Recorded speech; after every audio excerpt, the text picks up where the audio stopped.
তো বীজের জন্য যে আপনারা যদি বাচ্চা ফুটাতে চান তাহলে কেমন ডিম বাছাই করবেন সেটা আমি যদি দেখি, এগুলো হচ্ছে আমি বীজের জন্য রেডি করে রেখেছি বাছাই করে।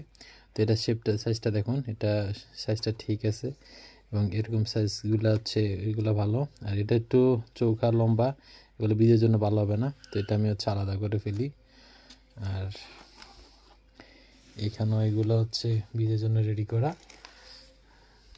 এগুলো সাইজগুলো সবগুলা ঠিক আছে সাইজ। আমি যদি সাইজগুলো দেখাই, এটা হচ্ছে এগুলো হচ্ছে বীজের জন্য রেডি করা।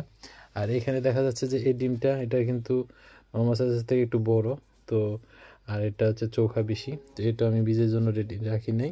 এখানে আরেকটা আছে, এখানে হচ্ছে সম্পূর্ণ গোল, এটা বলার মতো গোল, তো এগুলো হচ্ছে আমি আলাদা করে রেখে দিছি। আর কিছু হচ্ছে এখানে হালকা একটু ফেটে গেছে, তো এগুলো হচ্ছে আমি আলাদা করে রাখছি। আর বীজের জন্যগুলা এগুলো হচ্ছে আমার আলাদা ডিম। তো আপনার এইভাবে ভালো ডিমগুলা বেছে বেছে ডিমের জন্য বীজের জন্য বসাবেন, আপনার এগুলাতে ভালো বাচ্চা আসবে। আর ছোটো ডিম থেকে মাঝারি ডিম ভালো, মাঝারি বড়ো সাইজের, এবং অতিরিক্ত বড় যেগুলো এগুলোতে দেখা যায় যে কিছু কিছুতে কুসুম দুইটা থাকে, এই ডিমটাতে এগুলোতে কুসুম দুইটা করে থাকে।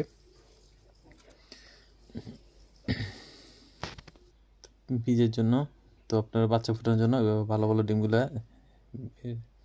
বেছে রাখবেন।